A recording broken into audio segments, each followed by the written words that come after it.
Assalamualaikum warahmatullahi wabarakatuh teman-teman. Jumpa lagi bareng saya di channel Teknisi Digital. Di video kali ini saya mau ngobrol-ngobrol sama teman-teman di luar sana dimanapun berada. Video ini bakal saya kasih judul, benerkah penguat mic Roland ini secara suara itu lebih baik daripada Merapi? Kita akan ulas di video ini menggunakan cara-cara yang sederhana. Jadi tonton terus video ini sampai habis. Jangan lupa untuk klik like, subscribe, dan membagikan video ini ke teman-teman kalian. Cocok nih video buat kalian yang pengen beli, yang bimbang antara mau milih yang DMS 613 penguat mic Roland atau mau milih yang merek Merapi. Dari entah ini mereknya mana ya, itu Ranik, ini Merapi, ini Platinum, terus DMS 613, saya nggak ngerti mereknya mana.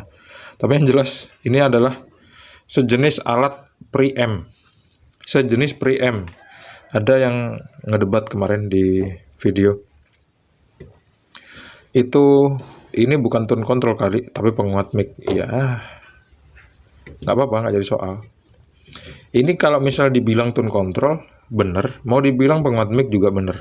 Tapi kalau yang ini dibilang penguat mic juga bener, seandainya memang kita kasih input mic gitu ya. Kalau misalnya kita jadikan ini sebagai tone control ya bisa gitu, karena tone control sama penguat mic ya tetap sama.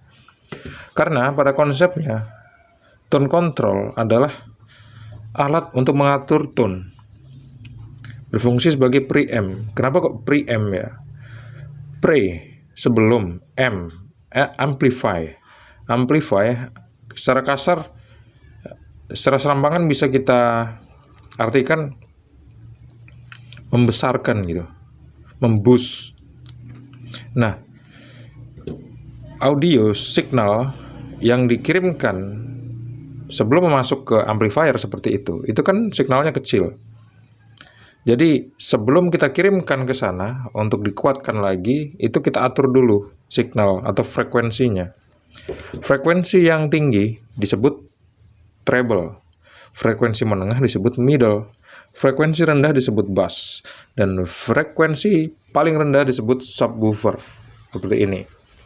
Nah, dua alat ini perbedaannya, yang ini menggunakan subwoofer dan yang ini nggak menggunakan subwoofer. Ingat ya, ini tadi apa? Ini adalah penguat mic Roland dan ini Merapi. Yang ini ada pengaturan untuk frekuensi menengah, yaitu middle. Sedangkan yang ini nggak ada. Dia cuma ada treble dan bass, frekuensi tinggi dan frekuensi rendah, sama frekuensi yang lebih rendah daripada frekuensi rendah. Kayak gitu bedanya. Ya. Terus kalau misalnya ini kita ganti gimana bang? Yang ini kita jadikan woofer, kita jadikan bass, yang ini kita jadikan middle, dan yang ini kita jadikan treble. Bisa gitu. Karena saya udah tes. Ternyata antara dua alat ini, dua kit ini, di video yang kemarin kan saya bilang enakan ini ya. Ya secara gampang nyetelnya memang enakan ini. Tapi kalau kita juga pakai yang ini, hampir sama hasilnya ternyata dengan menggunakan ini. Bedanya yang ini, dia lebih jelas. Suara middle-nya lebih jelas, treble-nya lebih jelas, suara bass-nya lebih jelas. Terus kekuatan signalnya juga bisa kita atur dengan jelas di sini menggunakan gain ini. Jadi kalau misalnya penguat mic ini kita kombinasikan dengan sebuah rangkaian master volume, itu enak banget, lebih nendang lagi gitu. Apalagi kalau misalnya ini udah kita modifikasi dengan menggunakan atau kita tambahin tombol volume, potensio volume, itu lebih enak lagi kayak gitu. Kekurangannya ini nggak ada volumenya kayak gitu ya. Semua mixer biasanya menggunakan volume atau level, karena itu penting banget gitu untuk naikin dan ngecilin level atau naikin ngecilin volume untuk mikrofon ataupun untuk line in, seperti suara-suara musik yang kita inputkan di sini melalui HP atau melalui DAW kita gitu ya.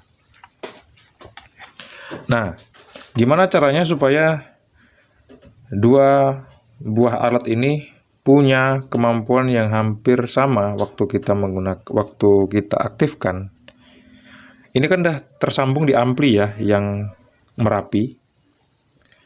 Jadi saya nggak lepas lagi karena lagi males saja. Saya mau ngejelasin aja ke teman-teman, next time prakteknya lah ya, gitu. Jadi sekarang teori dulu. Jadi kalau yang ini, yang Merapi ini, positif dan negatif udah kita pasang, groundnya kita ambil melalui ground dari output. Jadi untuk supply tegangannya tuh nggak usah kita kasih ground atau nggak usah kita kasih CT, kayak gitu. Inputnya kan stereo nih, L dan R atau 2 channel. Jadi supaya jadi 1 channel saya sambungin aja di sini. 2 input warna merah sama warna putih LR ini saya gabung jadi 1. Jadi mono. Outputnya 1 soalnya. Maka dari itu saya bikin mono karena outputnya 1.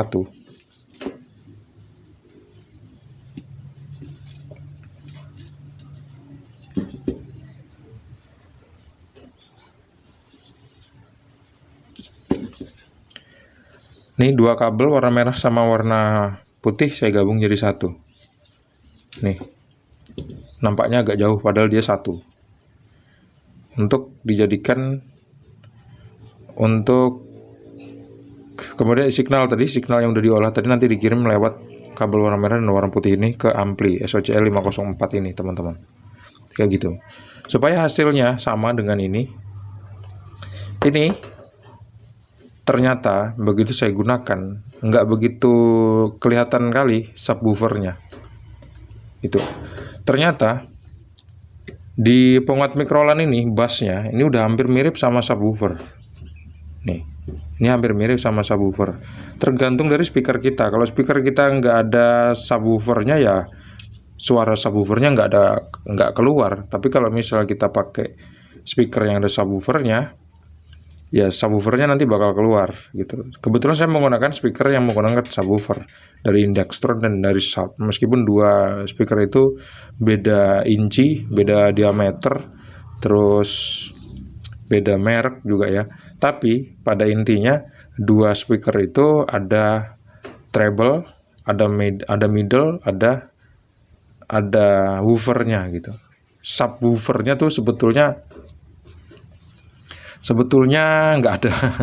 Nggak ada, cuman hampir mirip aja, maksudnya hampir mirip ada subwoofernya. Kalau ya intinya gitulah.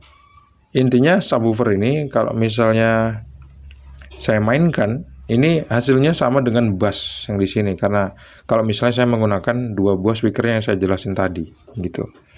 Kecuali kalau misalnya kita punya speaker khusus untuk subwoofer. Tapi kan kalau kecil-kecil jarang ya. Biasanya kan speaker subwoofer kan gede-gede, minimal 10 in lah. Untuk yang biasa dipakai untuk mobil itu ada tuh. Itu juga bisa. Itu banyak yang tipenya subwoofer. 10 in tapi. Kalau untuk ruangan kecil kayak kamar gitu ya, kita pakai 10 in juga udah puas. Tapi kalau di luar ya kurang, teman-teman. Jadi itulah tadi ya. Tergantung kebutuhan kita. Kalau misalnya kebutuhan kita tuh untuk nge-mix signal audio dari mikrofon atau dari line in, kita menggunakan ini karena ini lebih lengkap gitu. Ada gain, treble, middle, ada bass, ada panpot juga. Terus ada monitornya juga, kita bisa memonitor audio outputnya menggunakan headset. Tapi kalau ini lebih cocoknya untuk dipasang ke ampli gitu ya. Meskipun ini juga bisa difungsikan sebagai preamp gitu. Kalau ini kita kasih signal mikrofon, bisa nggak Bang? Bisa. Cuman ya nggak sama kayak ini, karena nggak ada gainnya ini, nggak kuat. Kalau kita kasih mikrofon, mungkin bisa jadi signal mikrofon kita nggak kuat gitu. Beda sama ini, kalau ini kan ada gainnya gitu. Sebetulnya kuat atau nggak kuatnya itu bukan melulu ditentukan sama gain, karena gain itu fungsinya adalah untuk menerima jangkauan jauh atau pendek gitu ya, suara yang diterima oleh mikrofon tadi. Kalau ini kan udah jelas suaranya, mau jauh atau mau deket dia nggak bakal ngaruh Yang penting signalnya masuk gitu. Maka dari itu ini lebih cocok digunakan untuk tone control. Kayak gitu teman-teman. Jadi itulah ya pertimbangannya. Endingnya sebetulnya dua hal ini kalau untuk kelas suara sama banget, hampir mirip banget gitu. Kalau ini nggak perlu ribet nyetingnya, gampang. Kalau ini kita harus mainkan, kombinasikan antara bass, treble, dan subwoofer itu dengan teliti supaya kita bisa ngasilin suara yang hampir mirip sama penguat mic Roland. Kayak gitu. Terserah kalian mau pakai yang mana. Kalau kalian mau ngerakit mixer, kalian jelasnya pakai yang kayak gini. Kalau kalian mau ngerakit amplifier untuk rumahan, untuk tone controlnya ya hanya jelas butuh yang seperti ini. Tapi kalau misalnya kalian pengen lebih bereksperimen dan pengen hasilin suara yang lebih, kalian bisa pakai yang model kayak gini.